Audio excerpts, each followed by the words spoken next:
never get squashed. Tough as nails, Lambo royalty. Defense, crackheads, back of loyalty. Frozen tundra, gritty and cold.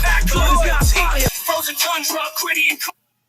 Hello, and welcome to another episode of ChedTalk, the Open Network's post-game breakdown of the game today. And this week, we are taking a look at the absolute destruction of the San Francisco 49ers. I am Iowa Joe. That is Cheese Talk, Brian Rago. Brian, what a game today, huh? Yeah, as my good friend would say, let me see his exact words on that. McCaffrey fumble. He's a huge Niners fan. He said, "Live it up. You're beating a crippled team." It doesn't matter. Game's a game, It is, and they still had a lot of their, like Debo and Christian McCaffrey and stuff like that. So, that's the time of year we are in. The teams are going to have their injuries. Look at us. We were playing with Malik Willis for 3 weeks. So, Yeah.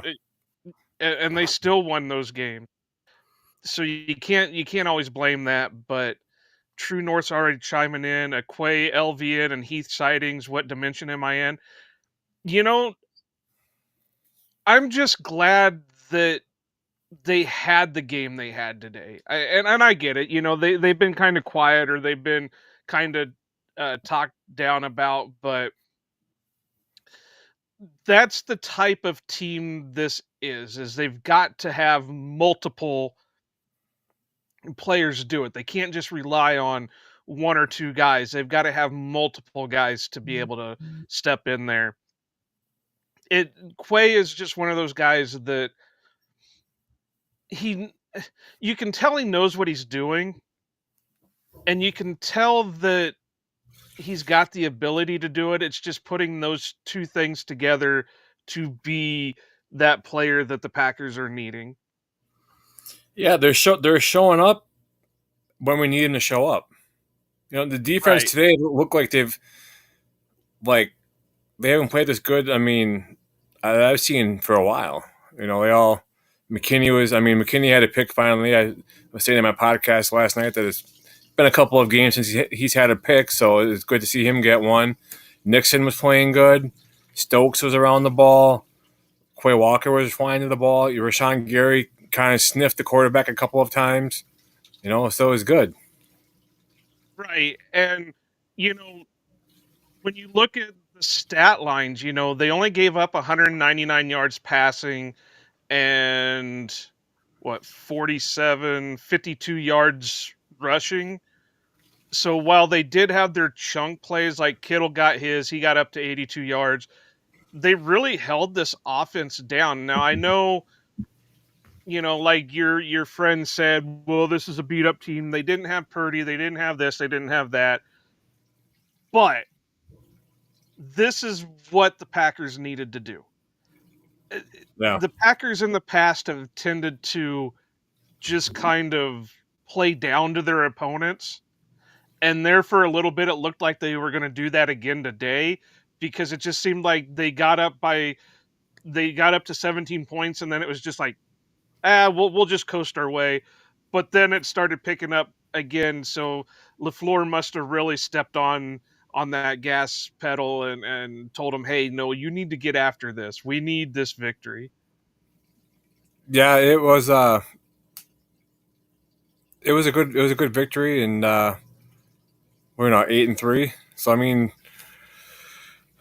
too bad the Lions, or not the Lions. Too bad the Vikings beat the Bears today, but it is what it is. The Bears are going to be the Bears. You can't stop that. Yeah, to just kind of talk a little bit about that. Of course, we had to watch it because they were the first game and the Packers were the second game. So they went. The first game went into overtime, and they won't cut over to the game that we want to watch. But Caleb Williams played a hell of a last two drives, and then when it got into overtime, it was like it was too big for him, and he couldn't get anything done. So it is what it is with that. I had hoped that they would beat him just for the hell of it, but they definitely didn't look good.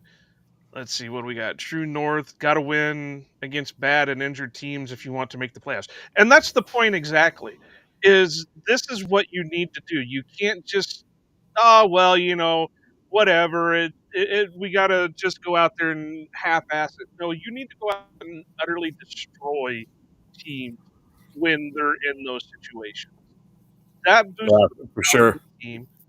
That boosts the morale for the fans, and that gives you more to go into the next game, which it's a short week, so it's Thursday against Miami, and you've got to come out with these kind of wins.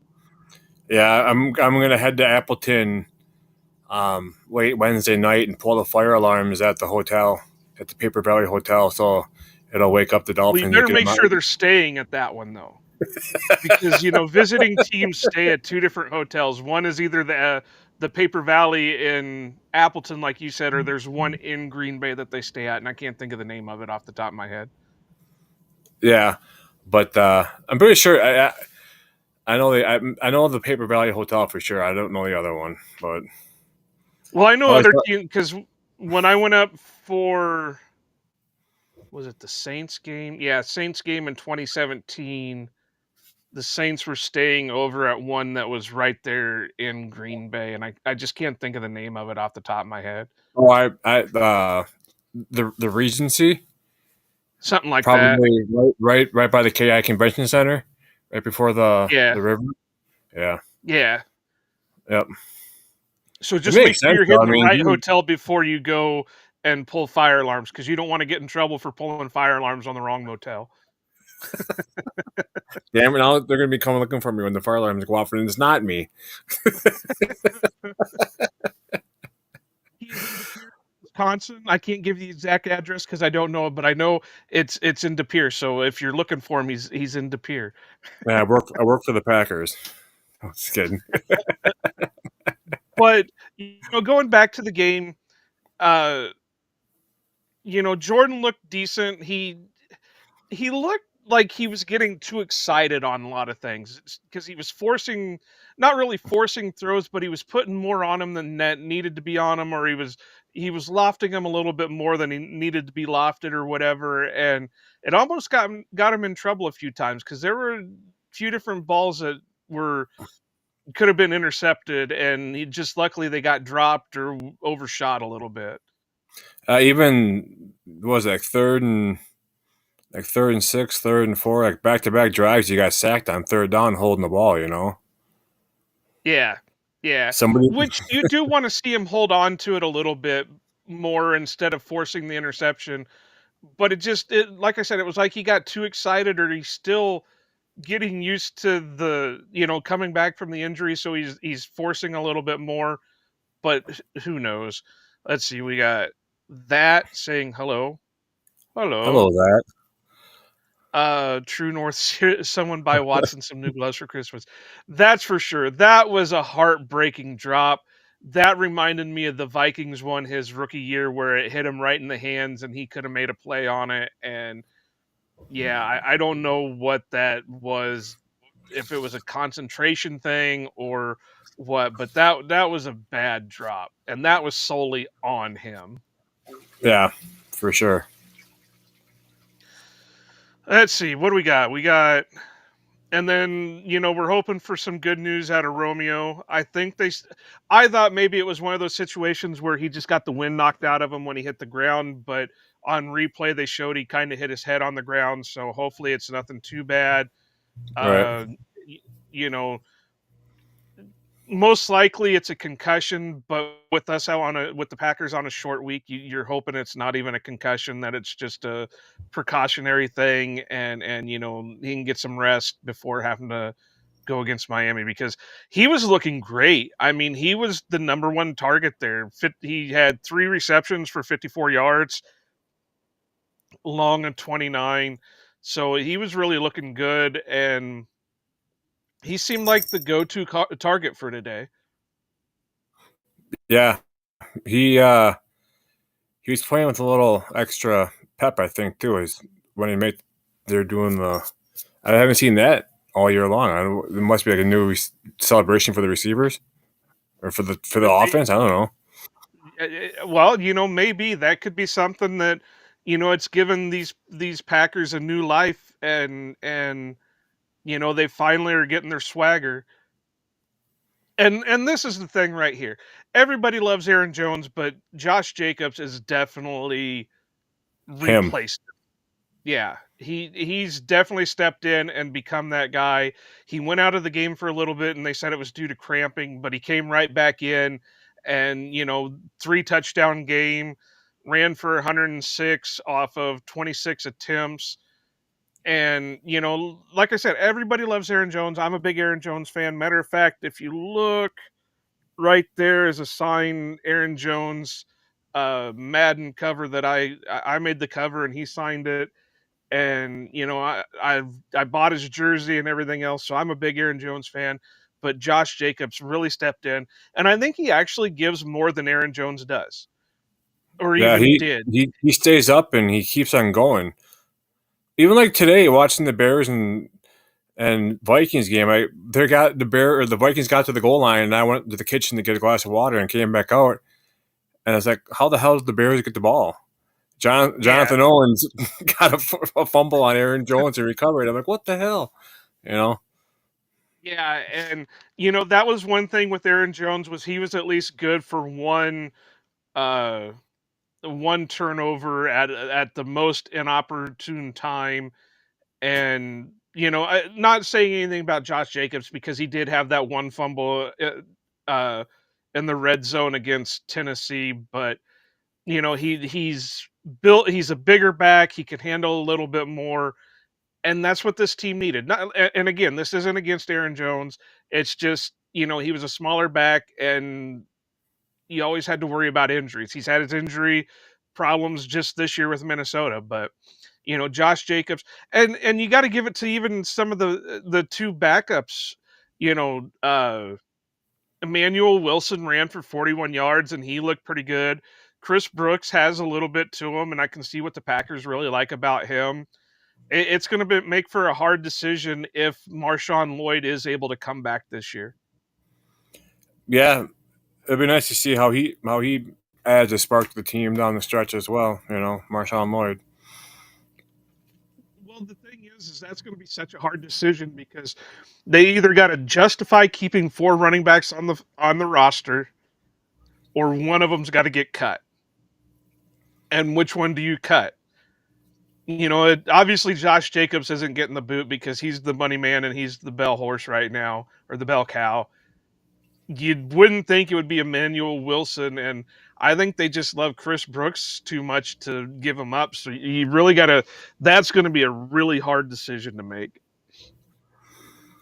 Yeah, Tucker Kraft looked good. And the thing that I was kind of with Tom Brady today, he's like, Tucker Kraft, I'm expecting to see more out of him in his second year. He's been doing shit the last 2 years. He's been very productive.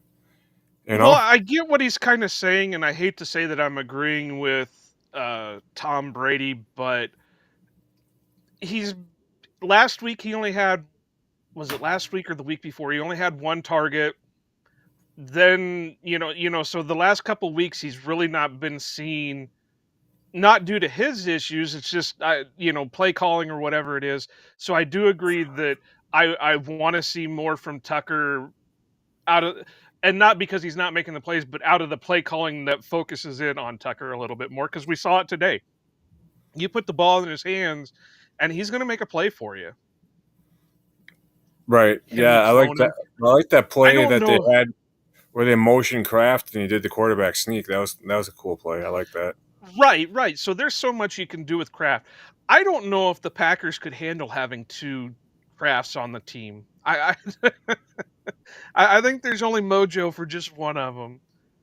Hunter Burns, another Packer win in the books, and that's the main thing right there. Is there's another Packers win. Packers are, what we say, 8-3 right now. So yeah. It's looking good. Let's see what else we got. We got. Yes. I got Wisconsin. I have Wisconsin playing on my phone here in the against Pitt basketball. Sorry, so I'm trying to multitask. No, that's all right. But yeah, no, I it was don't a follow good game, basketball. and we saw some good flashes out of Wicks today too. And Malik Heath, he looked And good. yeah, I'm a Malik Heath truther, so I'm really happy to see what he got. That was a nice touchdown catch. It was perfectly placed. He was able to get it over the defender, and Heath made the play and was able to stay in bounds on it. So, I'm Well, good that with too, that. and then especially with Dobbs getting hurt, you need these players to step up and have production, not to step up and go through the motions. You want them to actually go out there and produce. Right, and they were trying to get everybody involved. They even had one handoff to Bo Melton, and it looked like they tried to target him on another short pass. So it's great to see that these guys are getting involved, and that's what I've kind of said with when talking to Mike is this team is better when they use more people as a group instead of just we're going to focus in on just two or three targets. Right. If we can get multiple people involved in the game, they're a lot better off than just targeting two or three guys. Let's see, what do we got? We got some more comments going on here. Let's True see North that. saying shout out to the OL and the lack of penalties, and that's the truth. They've been more what's the Discipline. word? More disciplined. That's it. Than they started out the year. So that was really nice to see. What do we got from Hunter Burns here? I feel like Jordan Love needs to work on throwing it to the open guy, not the man in coverage. And that's the big thing right there is it just seemed like he was trying to force things that didn't need to be forced. So I don't know if he's still trying to get used to being back to a full healthy guy or if, this is some I've said it before and I'll say it again. I don't want to go back to the Favre era where we live and die on, it's either going to be a touchdown or interception. I don't want to go back to that. If we can find a happy medium, get him to be a little bit more Rodgers, a little less Favre, but not go completely Rodgers and stay away from the Favre because I don't want to see him hold on to the ball too long, but I do want to see him make smarter throws.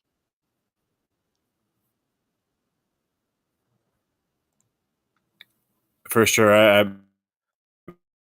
I'm the same. Just make smart throws. I'm not going to get mad at a good throw, but better defense. It's football. It happens. Right. So let's take a little bit of look on defense, and we'll go to the penalty side for the defense. Uh, this is the one knock on Lucas today was the offsides penalty, and I said it from the start. Right before the play was even snapped, I saw it. He was clearly lined up offsides.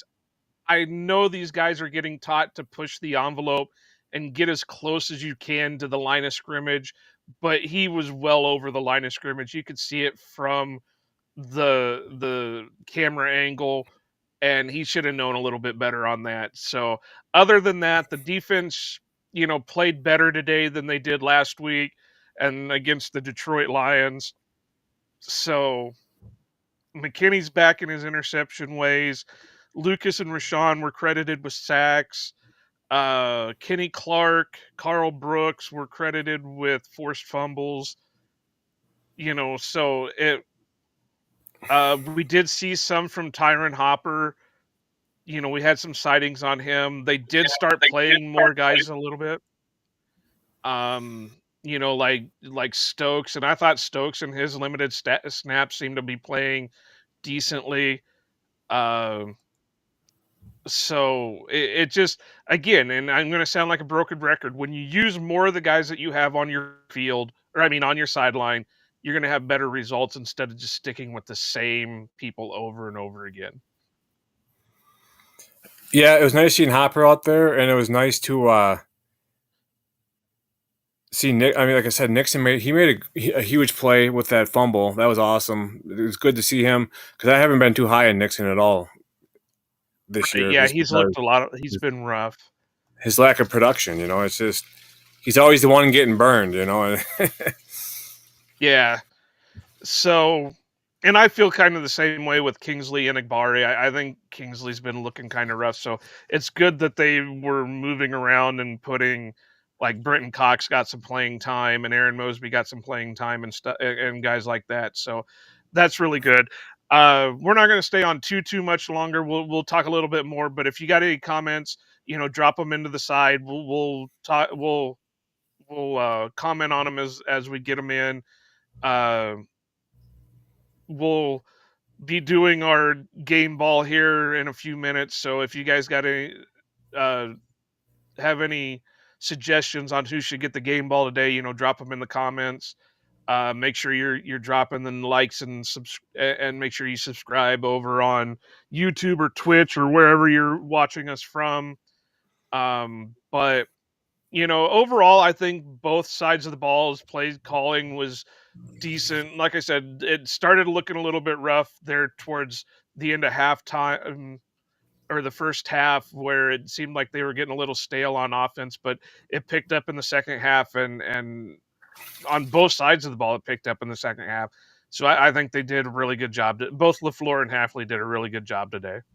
Yeah, I got that feeling going into halftime, like, shit, they're going to be down by a touchdown. They're going to come back and tie it up, and we're just going to lose the game. It's just a vibe like that right away. I had that same feeling that, oh shit, this is that friggin' playoff game all over again, where they're up by a certain amount of points and 49ers are just going to come back and kick the shit out of them. Yeah, I had a post on X saying, "Oh, so much for the Devondre Campbell revenge game."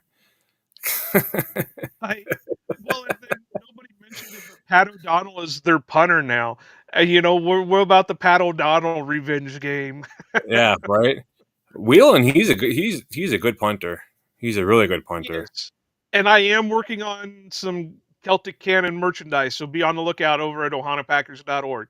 Once I can get it perfected, I'll get it put up. But I am trying to work on some Celtic Cannon stuff. We got to get that nickname going. He will be the Celtic Cannon the whole time he's in Green Bay.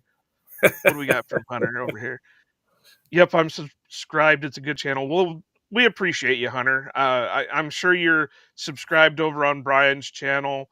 He does a lot of great stuff with his live streams and his show.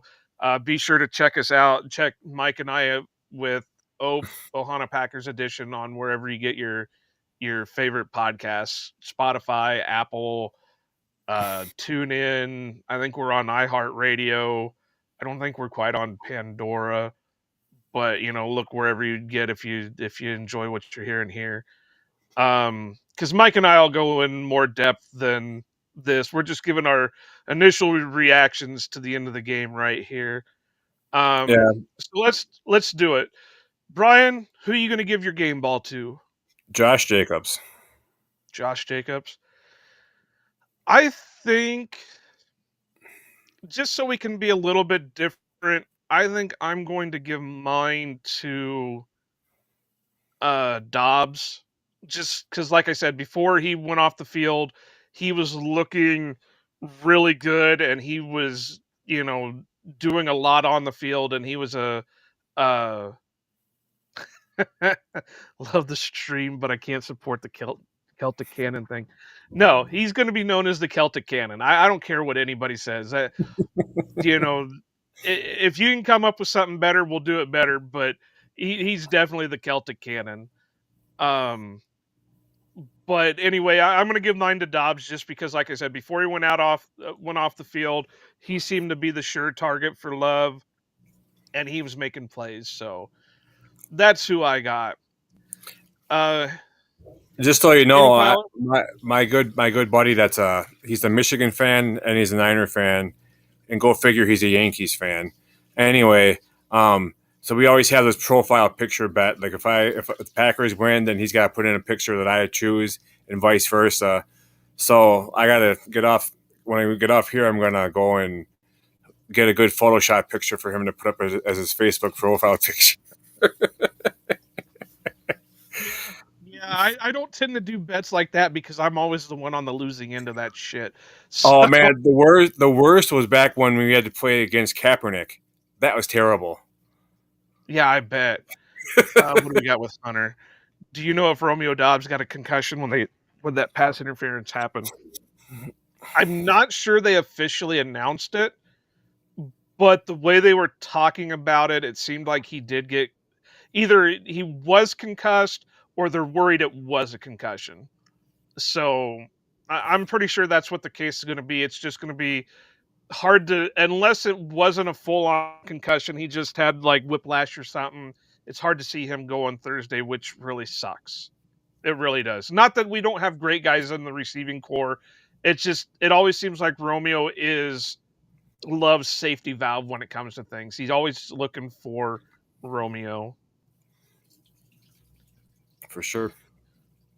All right, Brian, we're gonna wrap it up here. What do you got coming up here pretty soon for shows? I have. I don't think anything during the week. Let me check my calendar here. I'm not. I had a little procedure done, so I've been having. I can't sit for too long, or I have to get up and walk around. It's where they put like two.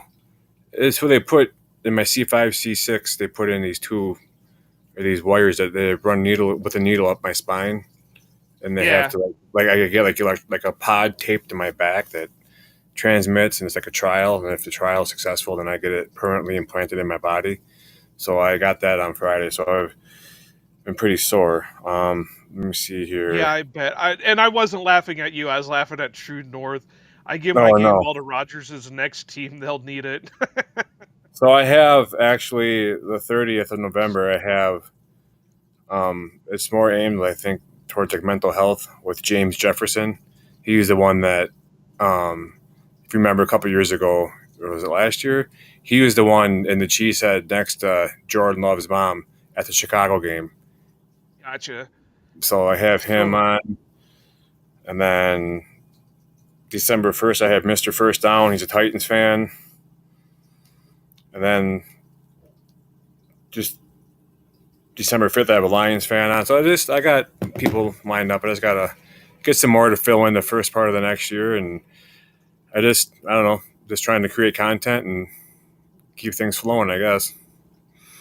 well, everybody, be sure to catch Brian when he's live streaming. And like I said, like, subscribe, everything. Give us some views, give us some listens, so we can continue to. And drop us some comments so we can, if there's something you don't like or there's something you do like, drop it in the comments. Let us know what we need to do better or what we need to keep doing. Like I said, you can follow, you can listen to me and Mike talk football on Ohana Packers edition and find it wherever you get your favorite podcasts. Brian is, as always, will be on YouTube, and we're trying to get Twitch going.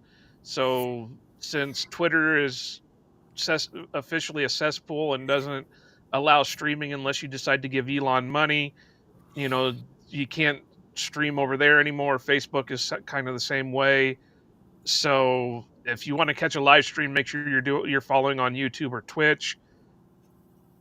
Yeah, Uh, you can find me at cheese talk underscore pod on Twitter.